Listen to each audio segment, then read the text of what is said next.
Welcome to the session on Pandas. Pandas are similar to NumPy.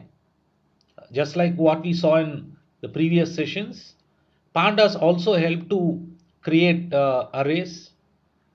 In addition to creating arrays, we can understand different aspects of the array. We can understand aspects like what is the mean, what is the standard deviation of data elements that are present in an array.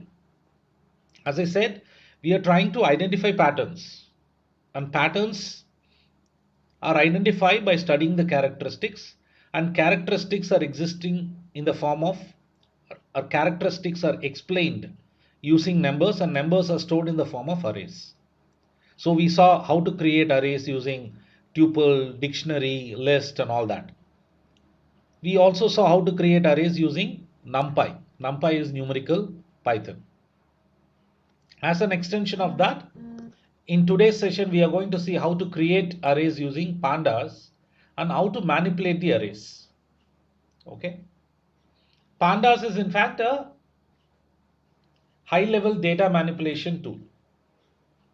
Pandas is Python data analysis library. This is a pre-built. Just like how we called import NumPy as NP, here also you will import pandas as PD, and then you will start using the various commands that are available as part of the pandas library. It is built on the NumPy package, and its key data structure is called as a data frame. A two-dimensional array, which you are going to see, is called a data frame. Okay, data frames allow you to store and manipulate tabular data. Okay, the data that is stored, in the form of tables in various databases, they are stored as columns and rows, right? I have student name, I have student marks. Okay, it's a typical data frame.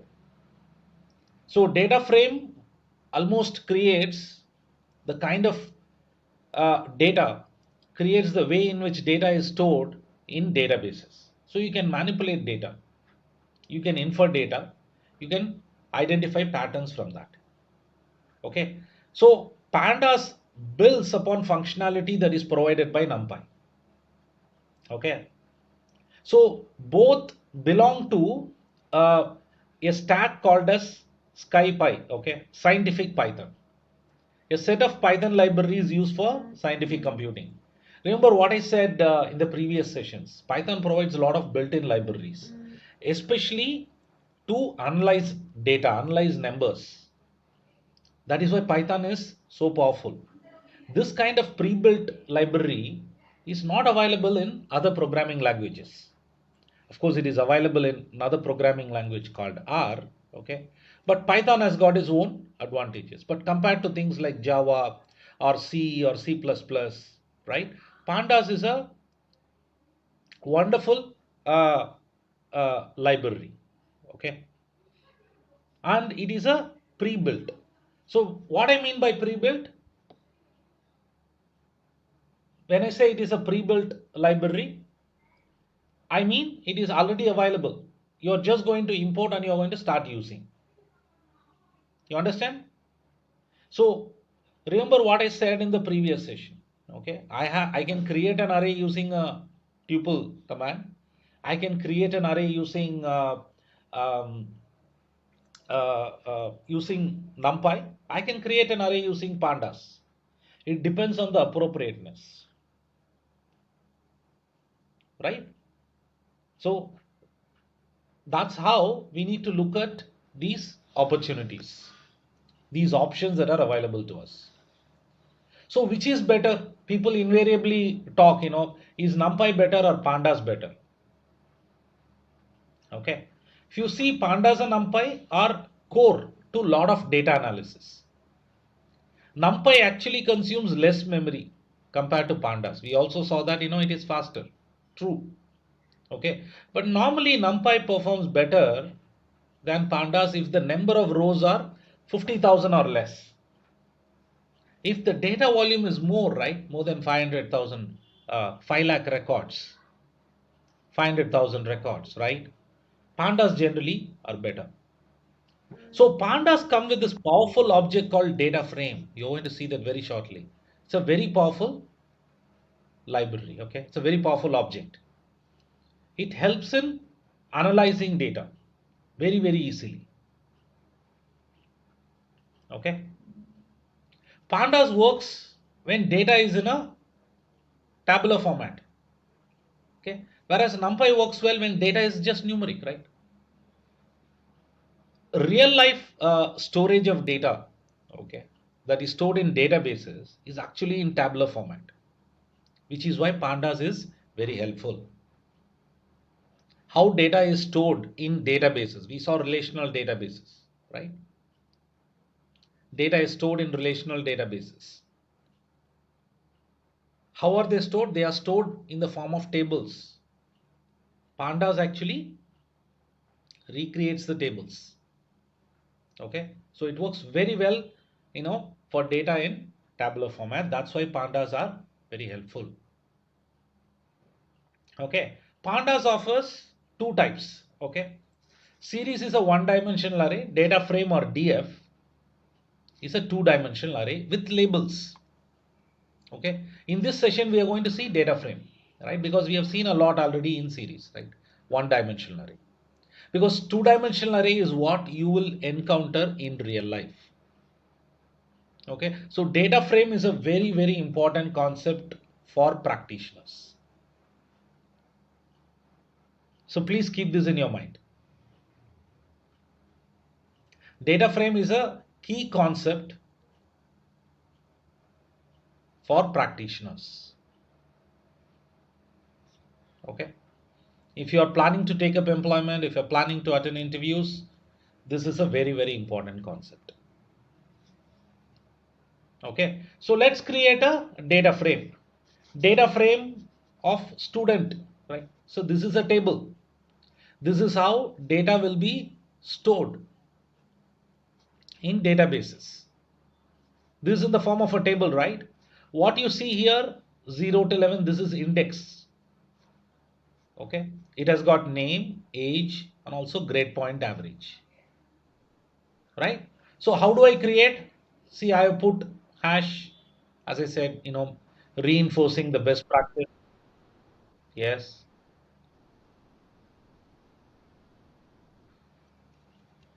No,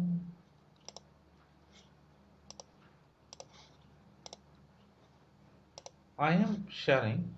Did I not?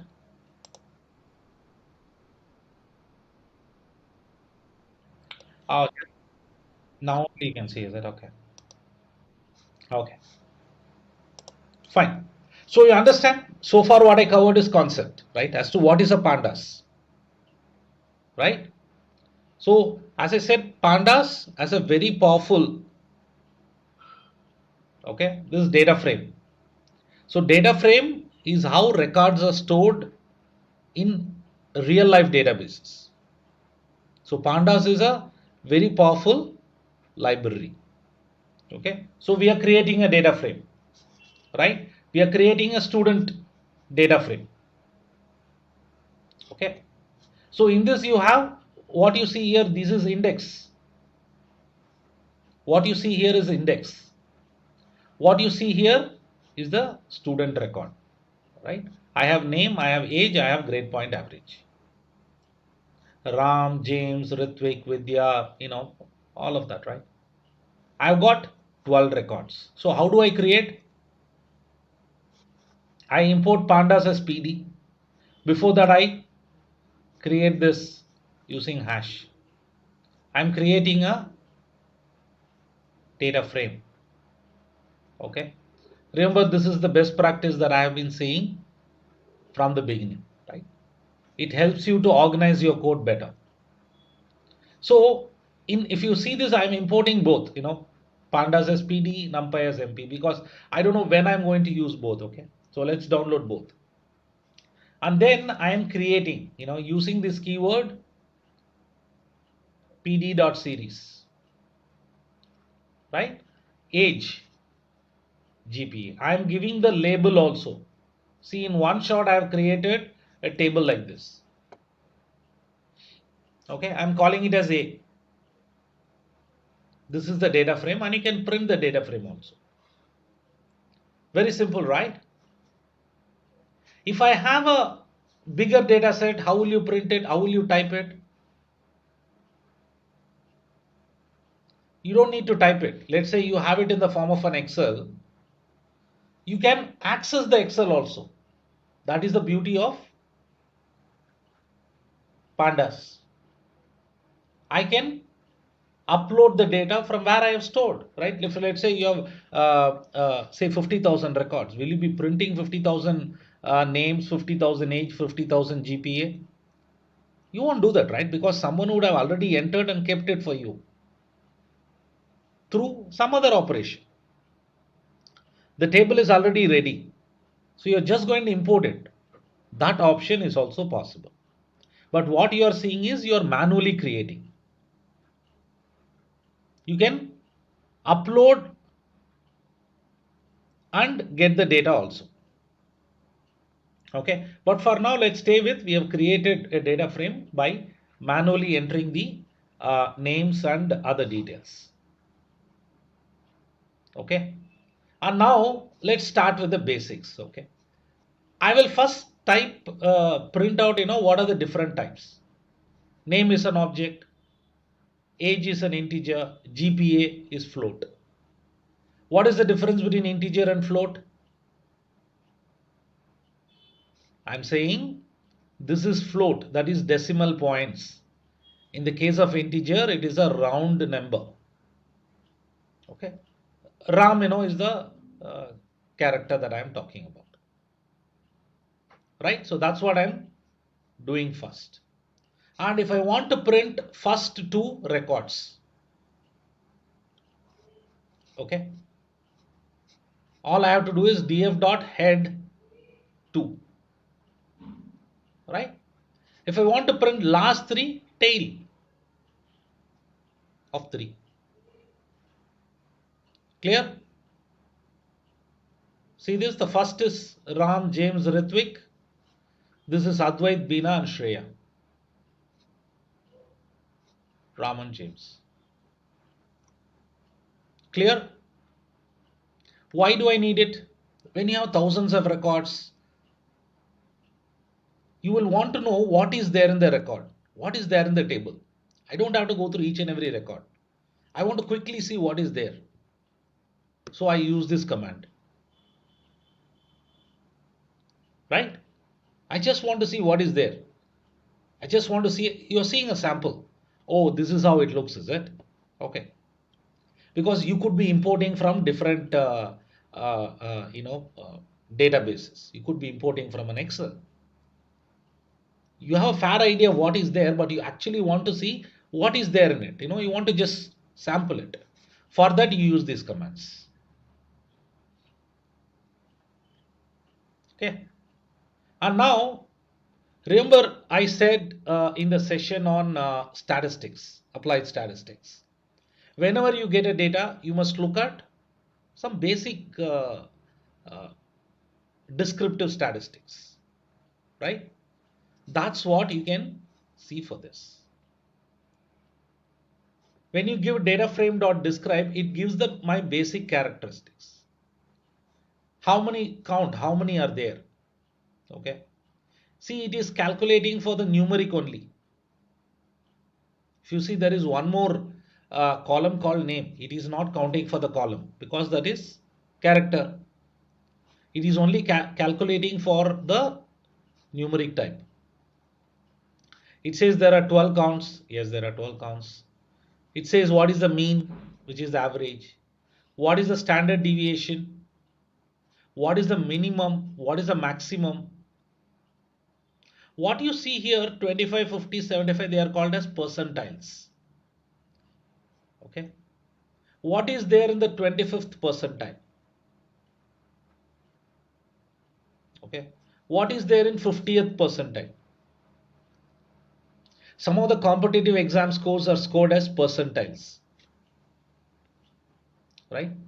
In a competitive exam, if someone says, I have scored 90th percentile, what does that mean? It means I have, in a class of 100, I am actually at 90. 89 people are below me. So only 10 people are above my rank. You have a list of people, let's say list of marks. You will organize it in descending order. Organize from bottom to top to bottom. And let's say you are at 12th rank. It means you are at 88th percentile. That is 87 people are below you. Only 12 people are above you. So that is the concept of percentile. Okay. So you need to see all of this, right?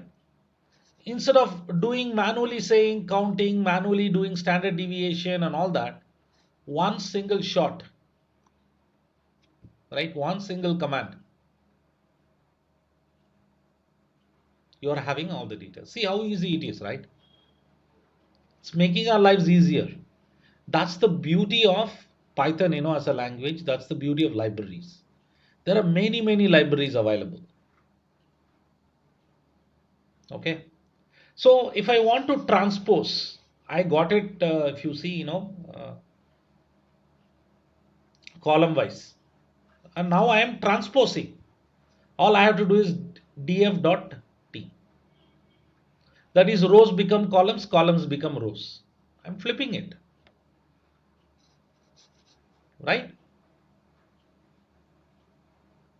Sometimes I want to see this way also. All as part of manipulation of the data. Okay. I can sort based on age. This is an ascending order. If you see, this is the original data frame we created. What you see here, this is the original data frame. And what you see here, this is a sorted data frame. All you have to do is data frame sort underscore values. That's all.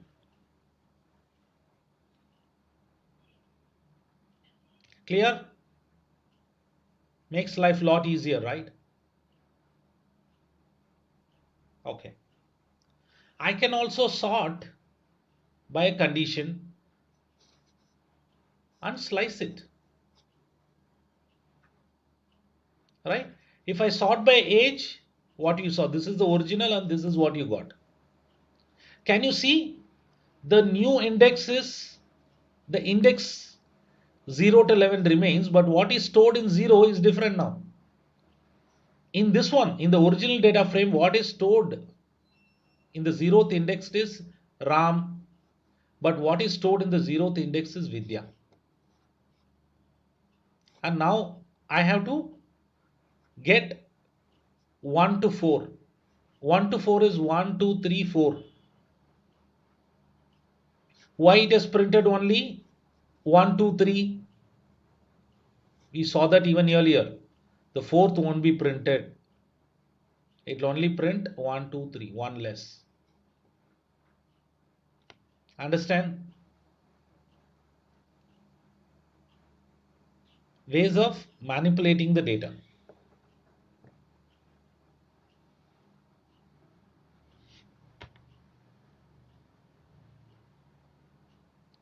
Okay. So this. I want to print only, I want to select only name and age. I want to leave out GPA. I can do that also. I can remove age from my data frame. That also is possible in this. All you have to do is data frame, name, comma, age. That's all. Nothing else is needed. Okay. Another way of accessing is through iloc. That's another way, through the index values. Remember, the fourth is not printed. It's only James, Ritvik and Vidya. Steve is not printed because it is fourth. It is normally 1 to 3 only. Right? You can copy a data frame, and you can create another data frame using copy keyword. The same thing is created. Sometimes I want to create a copy because I want to manipulate and see. So that's how this is helpful.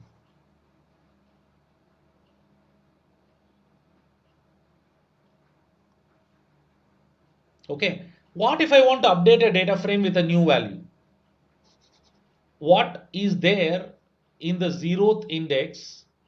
I want to change the age. This is the original data frame.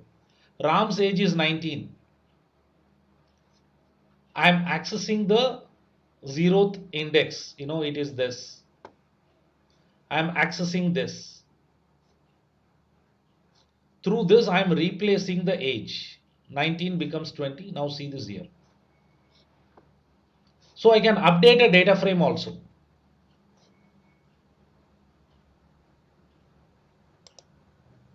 Okay. I can find a mean. Okay. If I put mean, I get what is the mean for age, what is the mean for GPA, and it also tells me the float. I can find mean only for a specific column. Okay, when you say mean, okay, without specifying the column, it prints mean for all the numeric values that are there. But here you can specify only for age, I will compute the mean. Okay. In this, I can add a new column. See, I've got name, age, GPA. You have different groups, right, in schools. I belong to green, it's called as house also, right? Green house, yellow house, red house. I think I'm taking you back to schools, right? Like this, I can have different departments, right? Different states. And once it is there, all I'm doing is I'm adding a new column group, that's all. Group equals, and then I'm adding here.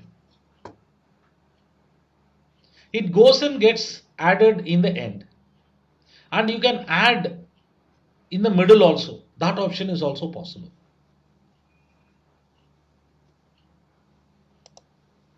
Okay.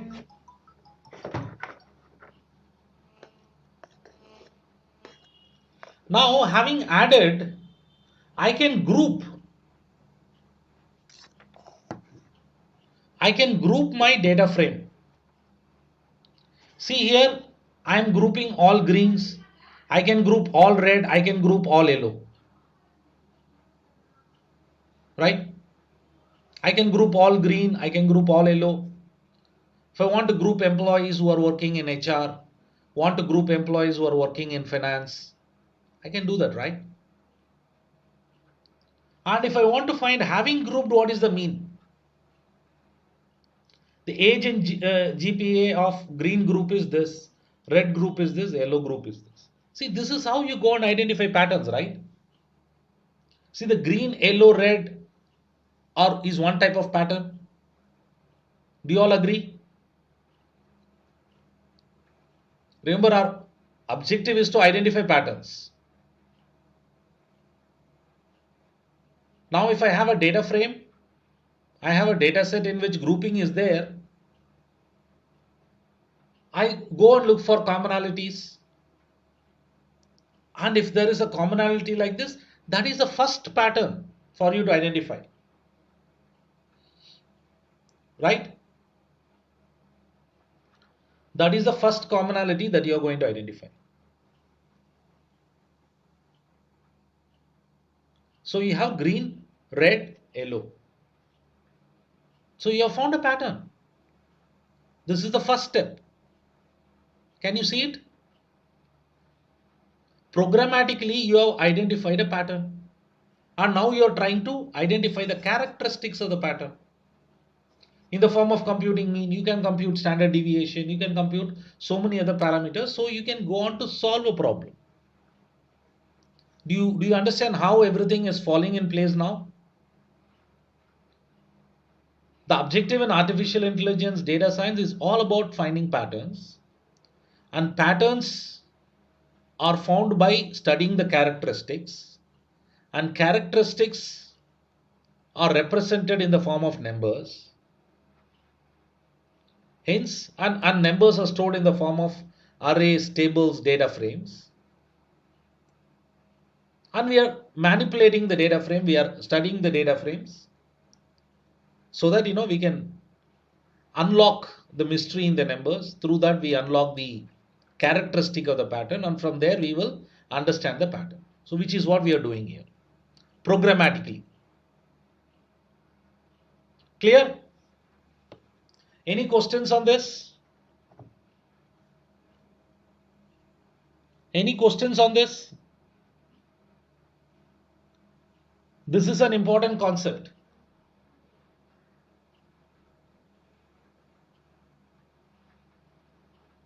This is an important concept. Any questions?